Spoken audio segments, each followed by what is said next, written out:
당신의 의사도 모르는 여러 가지 약의 비밀에 대해서 하겠습니다. 위산 억제 약물의 부작용들. 이들 약물은 여러 가지 부작용과 연관되어 있지만 어쩐 일인지 사람들에게 안전하다는 인식이 보편적으로 퍼져 있고 많은 사람들이 처방 없이 약국에서 쉽게 구할 수 있다.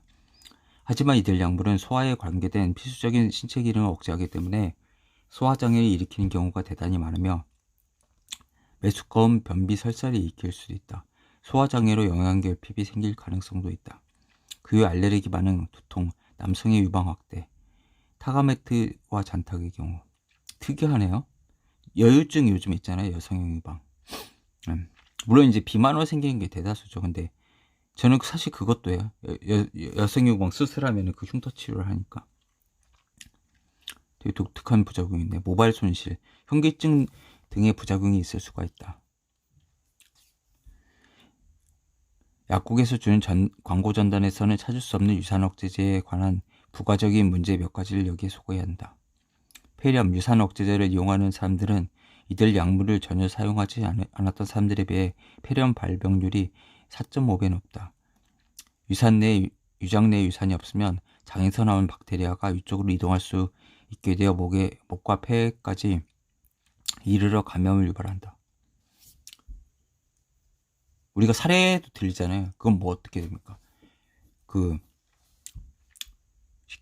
식도 있는 게 그 교차돼 가지고 기도 쪽으로 넘어가지고 이렇게 되는 거잖아요. 그러니까 이 교차되는 부분이 있기 때문에 인도와 그 후두 그 약간 그쪽이 있기 때문에 거기서 이제 생길 수가 있는 거죠.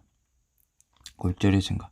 많은 양의 프로톤 펌프 억제제를 1년 이상 장기간 복용한 사람들은 유산 억제제를 복용하지 않는 사람들에 비해 고관절 골절의 비율이 26%는 높다. 프로톤 펌프 억제제가 골 개조를 방해해 뼈를 약화시켜 골절을 쉽게 당한다는 증거가 있다.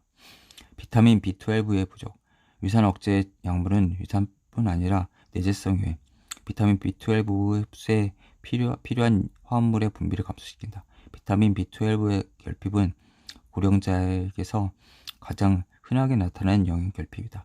이러한 연구들은 노인의 10에서 43%가 비타민 B12 결핍을 보이며 결과적으로는 치매를 비롯한 여러 가지 건강 문제에 위험을 안고 있다고 지적하고 있다. 알츠하이머병으로 요양원에 있는 노인의 대부분은 비타민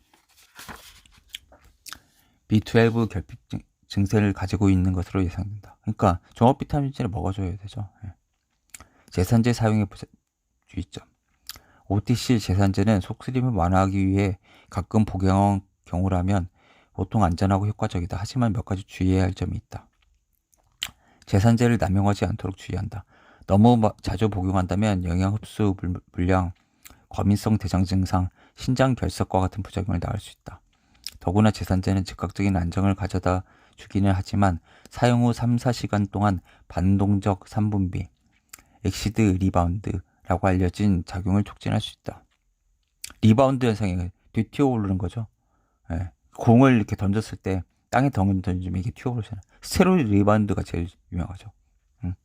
스테로 확 끊어버리면 확 피잖아요. 예.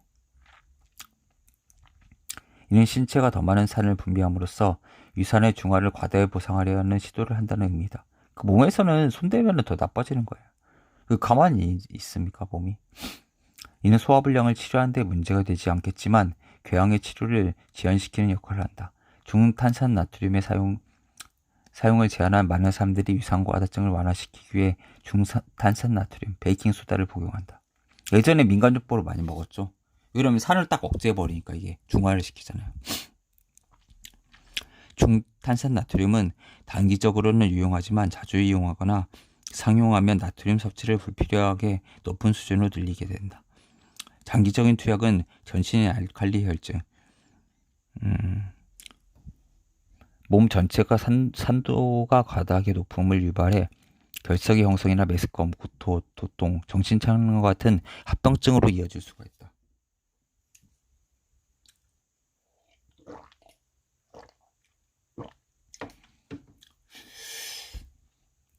소금도 마찬가지죠.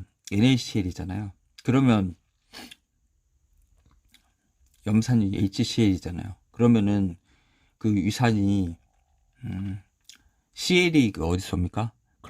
클로라이드가 소금에서 올 수가 있잖아요. 그러니까 소금을 먹으면 소화가 잘 되잖아요. 근데 소금을 요즘에는 못 먹게 하니까 소화가 안 될 수가 있는 거죠. 저 같은 경우 소금을 먹으면은 밥맛이 좋아요. 밥맛도 좋아지지만 뭐라 그러지? 소화가 잘 되는 느낌? 약간 체하지 않는 느낌 들어요. 그것도 물론 이제 과다하게 먹으면 안 좋겠죠. 근데 그것도 체질이 소민이나 태음인까지는 괜찮은데 이제 소양인한테는 안 좋죠. 콩팥에는 안 좋은 작용을 할 수가 있으니까. 예.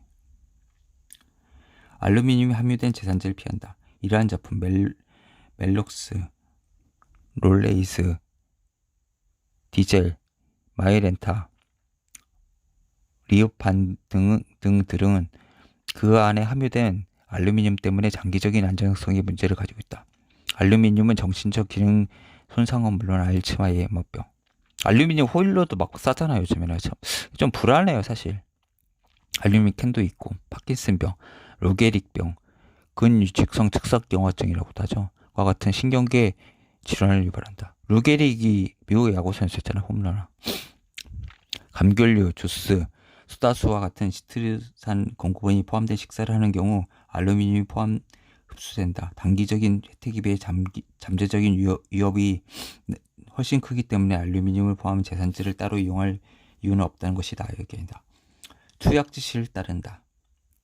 산화 마그네슘이나 수산화물, 탄산염과 같은 마그네슘 소금을 너무 많이 섭취하지 않는 것이 중요하다. 마그네슘 소금은 약한 제산제로서 작용하는 것 외에도 완화제 효과를 내서 설사를 큰 위험 요인으로 만들 수가 있다.